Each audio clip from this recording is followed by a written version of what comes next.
Knowledge with विजय में एक बार फिर से आपका स्वागत है।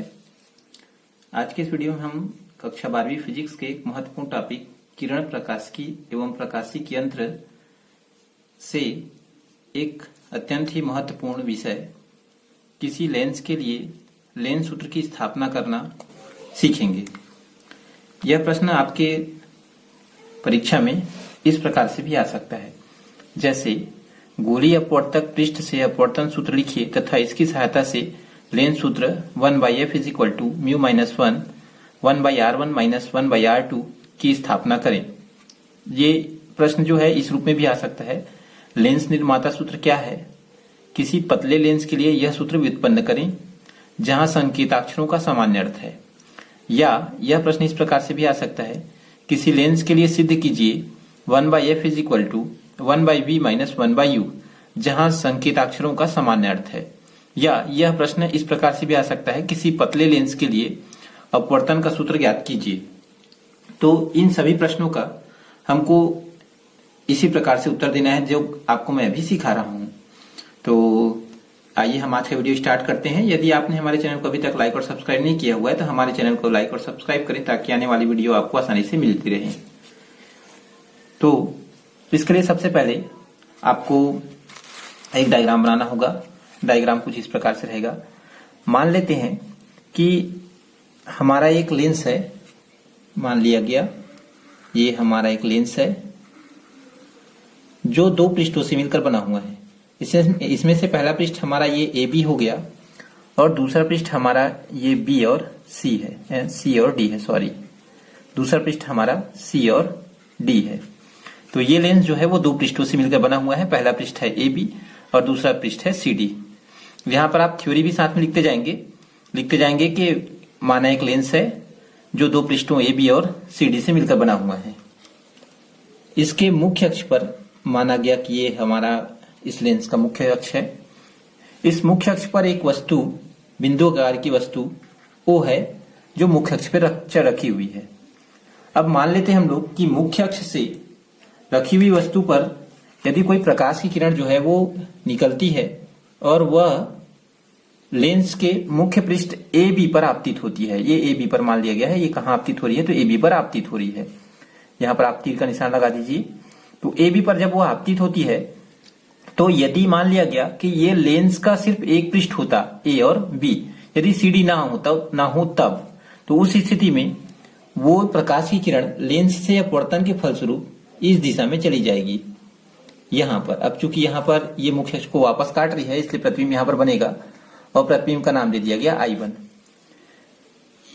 यदि पृष्ठ AB बस होता तो उस स्थिति में वस्तु O का प्रतिबिंब जो है वो I1 पर प्राप्त होता। लेकिन हमको पहले से पता है कि ये जो लेंस है वो दो पृष्ठों AB और CD से मिलकर बना हुआ है। इस कारण से ये प्रतिबिंब जो है वो हमको प्राप्त नहीं होगा और ये प्रतिबिंब के बदले हमको दोनों जो पृष्ठ हैं वो अपवर्तन करेंगे और अपवर्तन के फलस्वरूप हमको अंतिम प्रतिबिंब जो है वो इस स्थान पर प्राप्त होगा जिसे हम I कहेंगे। अब जैसा कि हम वही बताए हैं कि यदि मान लिया जाए कि जो वस्तु है O से चलने वाली एक किरण AB पर आपतित होती है और आपतित होने के बाद वह अपवर्तित होकर I1 दिशा में चली जाती है और I1 पर हमारा प्रतिबिंब प्राप्त होता है। ये I1 जो है वो दूसरे पृष्ठ CD के लिए वस्तु का कार्य करता है और ये CD जो है वो अंतिम प्रतिबिंब कहां बनाती है I पर। आपको यहां पर एक चीज पर विशेष ध्यान देना है कि जो O है वो वस्तु है तो वो किसके लिए वस्तु है, तो सिर्फ वो पतले जो हमारा पहला पृष्ठ है AB उसके लिए वो वस्तु का कार्य करता है। ये वस्तु है तो किसके लिए है, तो AB पृष्ठ के लिए है। लेकिन पृष्ठ CD के लिए वस्तु जो है वो I1 है। ये I1 जो है वो वस्तु का कार्य करती है, किसके लिए, तो दूसरे पृष्ठ CD के लिए। और दूसरा पृष्ठ CD जो है इस वस्तु I1 का जो अंतिम प्रतिबिंब है वो कहां बनाता है, I पर बनाता है। तो इस प्रकार से आप थ्योरी लिख सकते हैं, जैसा कि आप देख सकते हैं स्क्रीन में। इस प्रकार से आप थ्योरी लिख दीजिए। अब थ्योरी लिखने के बाद हम यहां पर से लेंस सूत्र की स्थापना करते हैं, पतले लेंस सूत्र की, पतले लेंस के लिए।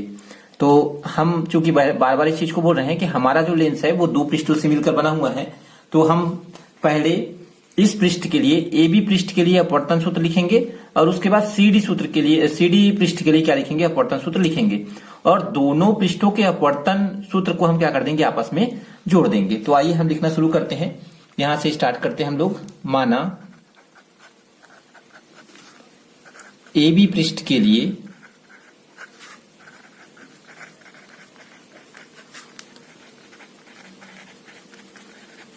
अपवर्तन सूत्र, तो जैसा कि हमको पहले से पता है अपवर्तन का सूत्र होता है mu minus 1 by R is equal to mu by V minus 1 by U. तो आइए अब यहां पर हम फिर से एक थ्योरी लिखते हैं कि यहां पर कौन कौन से संकेताक्षर जो है उपयोग में लाए हुए हैं और वे क्या क्या हैं। तो यहां पर हम फिर से थ्योरी लिख देते हैं। यहां पर जो म्यू है वो हमारे इस लेंस के पदार्थ का अपवर्तनांक है, यहां पर लिख दिया गया। म्यू जो है वो लेंस के पदार्थ का अपवर्तनांक, जो आर है वो यहां पर चूंकि दो पृष्ठ हैं इसलिए हमको 2r मानना पड़ेगा। तो यहां पर r1 जो है वो पहले पृष्ठ का वक्रता त्रिज्या है और r2 जो है, r2 पहले पृष्ठ AB की वक्रता त्रिज्या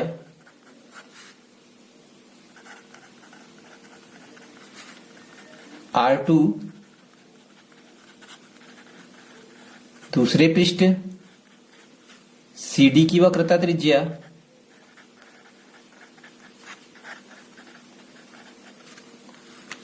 और जो V है वो प्रतिबिंब की दूरी। तो यहां पर दो प्रतिबिंब हैं, पहला I1 और दूसरा I। तो यहां लिख देता हूं मैं, पहले प्रतिबिंब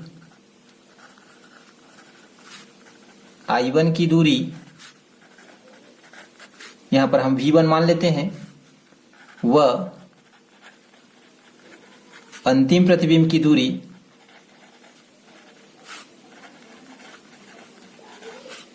यहां पर हम V मान लेते हैं। अब बच गया हमारा U। U के बारे में बताइए कि U क्या है। तो U वस्तु की दूरी है।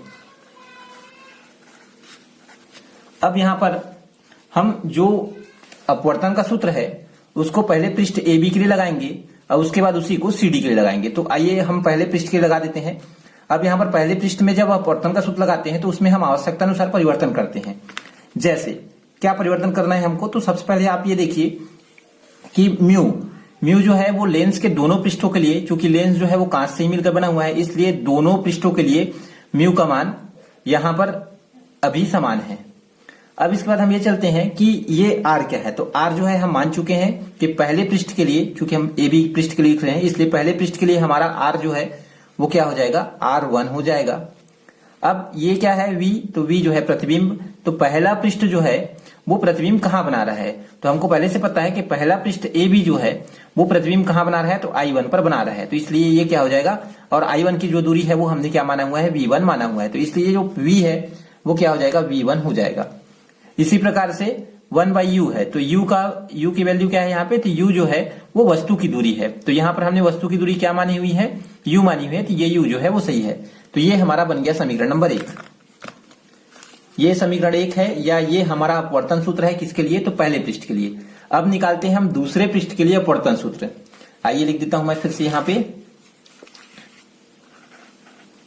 दूसरे पृष्ठ CD के लिए अपवर्तन सूत्र। तो सूत्र तो हमारा सेम ही रहेगा, बस उसमें हम कुछ परिवर्तन करते जाएंगे। जैसे म्यू है तो म्यू को हम म्यू ही लिख देते हैं, -1 हो गया। और दूसरे पृष्ठ के लिए वक्रता त्रिज्या क्या है, तो दूसरे पृष्ठ के लिए हमने वक्रता त्रिज्या जो है क्या माना हुआ है, R2 माना हुआ है। तो ये R2 हो गया, बराबर का बराबर डाल दिए, म्यू का म्यू हो गया। और ये V जो है वो क्या है, तो V जो है वो प्रतिबिंब है। दूसरे पृष्ठ के लिए देखिए कि प्रतिबिंब कहां बना हुआ है, तो दूसरे पृष्ठ CD के लिए प्रतिबिंब जो है वो कहां बना हुआ है, I पर बना हुआ है। और I की जो दूरी है वो हमने क्या मानी हुई है, V मानी हुई है। यहां से यहां की दूरी जो है वो क्या है, V है। यहां पर लिखा हुआ है हमने अंतिम प्रतिबिंब की दूरी जो है वो क्या है, v है। तो यहाँ पे हमने क्या रखा हुआ है, v रखा हुआ है। उसके बाद ये माइनस का माइनस हो गया फिर से, और ये u क्या है, तो u जो है वो वस्तु है। अब आप देखिए कि दूसरा पृष्ठ CD जो है उसके लिए वस्तु कौन है, तो मैं आपको पहले ही बताया था दूसरे पृष्ठ CD के लिए वस्तु जो होता है वो क्या होता है, I1, और I1 की जो दूरी है वो कितनी है, V1। तो यहां पर u के बदले में क्या आ जाएगा, V1 आ जाएगा। तो ये हमारा दूसरे पृष्ठ के लिए अपवर्तन का सूत्र है। अब आपको यहां पर यह ध्यान देना है कि जैसा कि मैं आपको बताया हूं, आप इस चित्र में यदि हम यहां पर देखें तो जब प्रकाश की किरण जो है वो पहले पृष्ठ पर जाती है, ये हमारा पहला पृष्ठ AB है, तो जब प्रकाश की किरण पहले पृष्ठ पर जाती है तो वो जो है प्रकाश की किरण वायु से, इधर का माध्यम वायु है बाईं ओर का, और दाईं ओर का माध्यम क्या है, कांच है। तो यहां स्पष्ट है, आपको दिख रहा है कि प्रकाश की किरण पहले कहां जाती है, वायु से कांच में जाती है। कब, जब पहले पृष्ठ पर जाए। तो जब प्रकाश की किरण वायु से कांच में जाती है तो वायु का माध्यम जो है वो विरल होता है और कांच का माध्यम सघन होता है। अर्थात वायु जो है, जो प्रकाश की किरण है वो विरल माध्यम से सघन माध्यम में जा रही है। इस चीज को आप यहाँ पर नोट भी कर सकते हैं कि वायु कहाँ जा रही है, तो पहले पृष्ठ के लिए वायु जो है वो, पहले पृष्ठ के लिए प्रकाश जो है वायु से कहाँ जा रही है, कांच में जा रही है। तो इसके लिए हमने अपवर्तनांक माना हुआ है म्यू। लेकिन जब दूसरे पृष्ठ CD की बात करते हैं तो CD में जाते समय प्रकाश की किरण कांच से कहां जाती है, वायु में जाती है। दूसरे पृष्ठ CD के लिए प्रकाश जो है वो कहां जा रही है, कांच से वायु में जा रही है। अर्थात माध्यम जो है वो पलट जाते हैं, या माध्यम जो है वो क्या हो जाते हैं, उल्टे हो जाते हैं, माध्यम उलट जाता है। यहाँ पर प्रकाश जो है वो विरल से सघन में जा रही है, और यहाँ पर जो प्रकाश है वो सघन से विरल में जा रही है। इसलिए म्यू को हम चेंज कर देते हैं और म्यू के बदले में 1/μ रख देते हैं। क्यों 1/μ क्यों रखें, तो प्रकाश की जो किरण है वो सघन माध्यम से कहां जा रही है, विरल माध्यम में जा रही है। इस चीज को आप यहां पर लिख भी सकते हैं, यहां पर लिख देते हैं कि म्यू की जो वैल्यू है वो क्या रखी जा रही है, 1/μ रखी जा रही है। क्यों रखी जा रही है, क्योंकि प्रकाश जो है, प्रकाश कांच से वायु में प्रवेश कर रही है, प्रवेश कर रही है, ये इसका कारण हो गया। आइए हम यहां पर अब सारे जो म्यू हैं उसके बदले में क्या रख देते हैं, 1/μ रख देते हैं। तो मैं यहां पर रख देता हूं, ये म्यू के स्थान पर, म्यू के स्थान पर हम रख देते हैं 1/μ -1/r2 is equal to, mu के बदले में फिर से 1/μ, v का v हो गया, माइनस का माइनस है, और 1/v1 है। ठीक, अब हम यहां पर चेक करते हैं। तो सबसे पहले हम यहां पर इस पद का या इस वैल्यू को क्या निकाल लेते हैं, लघुत्तम निकाल लेते हैं। इसके लिए आप रफ का उपयोग कर लीजिए, जैसा कि मैं आपको दिखा रहा हूं, ये रफ का उपयोग करते हैं हम लोग। यहां पर दिया हुआ है 1/μ -1/1 कर दीजिए, इसका लघुत्तम निकालते हैं तो 1 -μ/μ, ये आंसर आता है हमारा। किस पद के लिए, इस पद के लिए। तो यहां पर आप इस पद को रख दीजिए, ये मैं रख देता हूं यहां पर। आंसर आया है हमारा यहां पर 1 -μ/μ, और ये पूरे का बटा जो है वो क्या है, r है, r2। यहां पर इस मान को रख दीजिए आप, 1/μ/v is equal to 1/v'। हमको दिख रहा है यहाँ पे कि डबल बट्टे लगे हुए हैं, या दोहरा जो है वो भिन्न है ये, इसलिए इसको हम क्या करते हैं, पलटा के गुणा कर देते हैं। चलिए पलटा देते हैं, और पलटा के गुणा करिए इसको, तो 1/μ है, और गुणा ये r2/1 था, वो क्या हो जाएगा, 1/r2 हो जाएगा। इसको भी पलटाइए, 1/μ गुणा यह बटा 1 है मान लीजिए, तो 1 बटा क्या हो जाएगा, v, और ये बीच में माइनस का निशान है, ये माइनस का माइनस हो गया, और ये 10 का 10 हो गया, v1। अब यहां पर इसको आप गुणा कर दीजिए, तो 1 का गुणा करने से कोई वैल्यू चेंज नहीं होता है, तो यहां पर 10 का 10 हो जाएगा। ये 1/μ/μ और r2 इज इक्वल टू 1/μ और v माइनस 1/v1। अब यहां पर आप देखिए कि जब मैं समीकरण, इसको समीकरण 2 देना है मेरे को, हमको पता है कि हम क्या करने वाले हैं। तो हम आपको पहले बता चुके हैं कि हम क्या करने वाले हैं। तो हम पहले पहले पृष्ठ के लिए अपवर्तन ज्ञात करेंगे, अपवर्तन सूत्र की स्थापना करेंगे, फिर दूसरे पृष्ठ के लिए अपवर्तन की स्थापना करेंगे और उसके बाद दोनों को क्या कर देंगे, आपस में जोड़ देंगे। तो जब मेरे को पता है कि मैं इस दूसरे पृष्ठ के लिए या सीडी पृष्ठ के लिए जब अपवर्तन सूत्र निकाल रहा हूं, तो इसको ले जाके मेरे को पहले पृष्ठ के लिए अपवर्तन सूत्र से क्या करना है, जोड़ना है।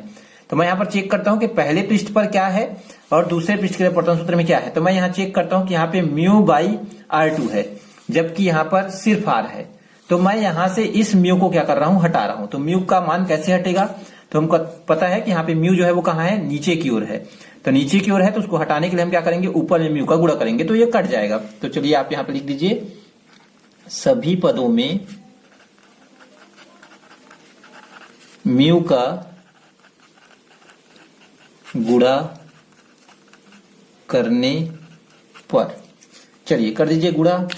तो यहां पर मैं लिखते जाता हूं 1 माइनस म्यू बटे म्यू R2 और ये गुणा कर रहा हूं, वो वाला म्यू है, बराबर का बराबर 1 बाई म्यू V गुणा किए म्यू का माइनस 1 बाई V1 और गुणा किए म्यू का। देख लीजिए सभी पदों में मैंने क्या किया हुआ है, म्यू का गुणा किया हुआ है। अब इसको हम कटा देते हैं, ये म्यू से म्यू कट गया, ये म्यू से ये म्यू कट गया और यहाँ तो कटने के लिए नहीं है। अब क्या बचा हुआ है हमारा, तो देख लीजिए, तो यहाँ बचा हुआ है 1 माइनस म्यू बटे R2 बराबर यहाँ पर 1 बटे V बचा हुआ है और यहाँ पर म्यू बटे V1 बचा हुआ है। ये हमारा हो गया समीकरण नंबर 2। समीकरण 2 कहने का मतलब क्या है, तो ये दूसरे पृष्ठ CD के लिए अपवर्तन सूत्र है और पहले पृष्ठ के लिए अपवर्तन सूत्र ये है। तो जैसा कि मैं आपको बार बार बोल रहा हूं कि हम क्या करेंगे, दोनों पृष्ठों के लिए अपवर्तन सूत्रों को आपस में जोड़ देंगे। चलिए अब जोड़ देते हैं इसको। यहां पर मैं लिख देता हूं समीकरण 1 व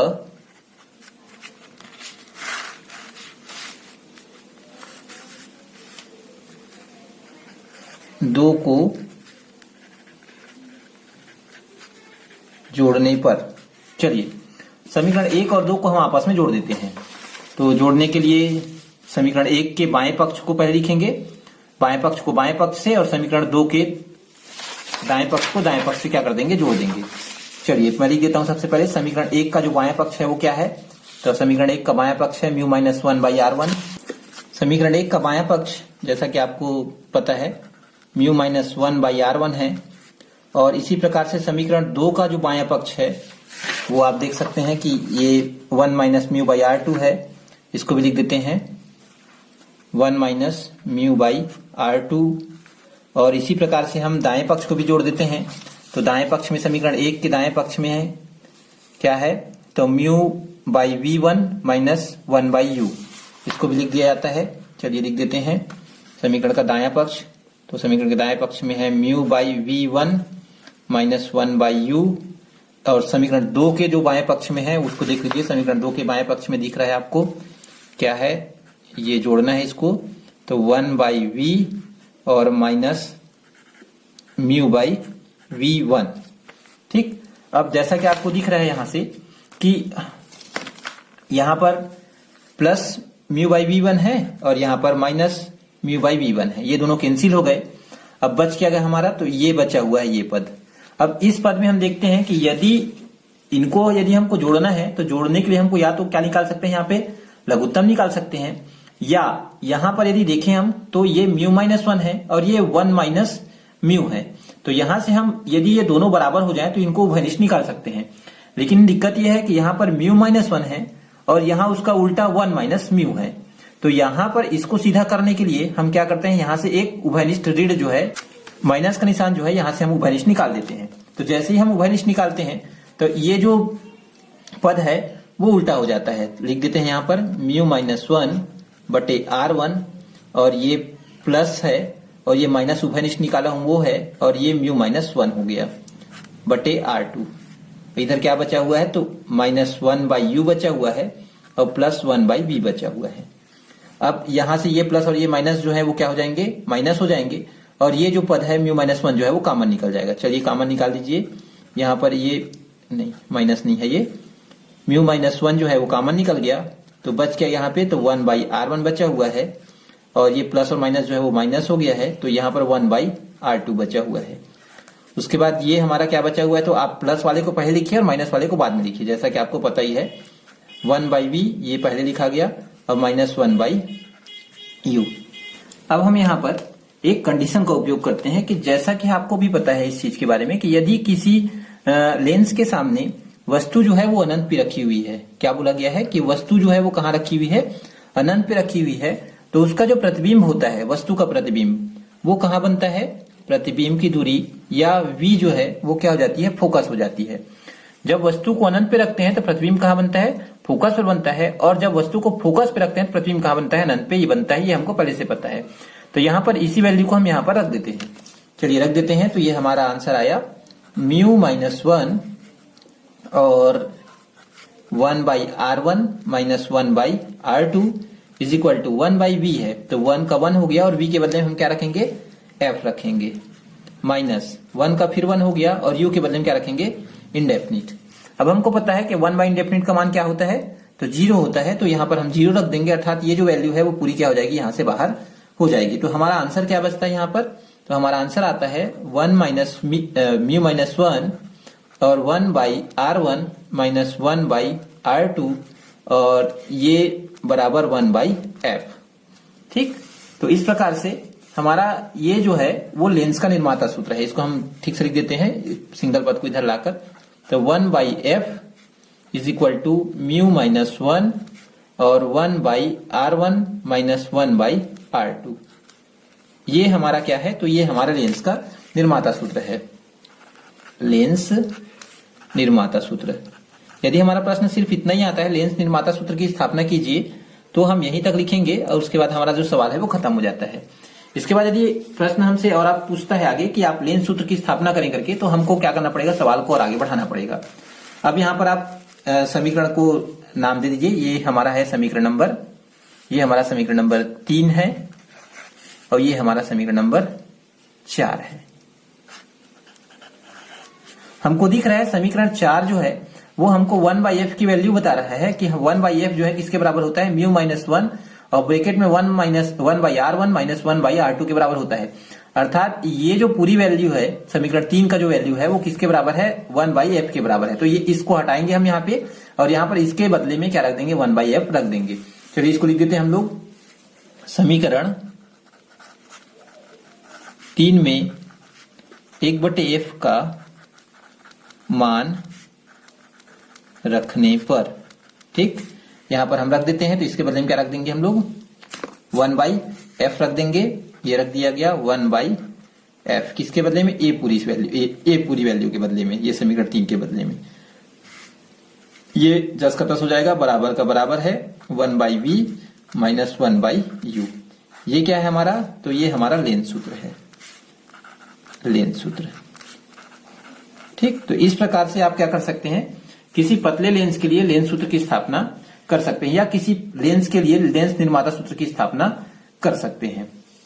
यदि हमारा वीडियो अच्छा लगा हो तो हमारे चैनल को लाइक और सब्सक्राइब करें ताकि आने वाली वीडियो आपको आसानी से मिलती रहे। धन्यवाद।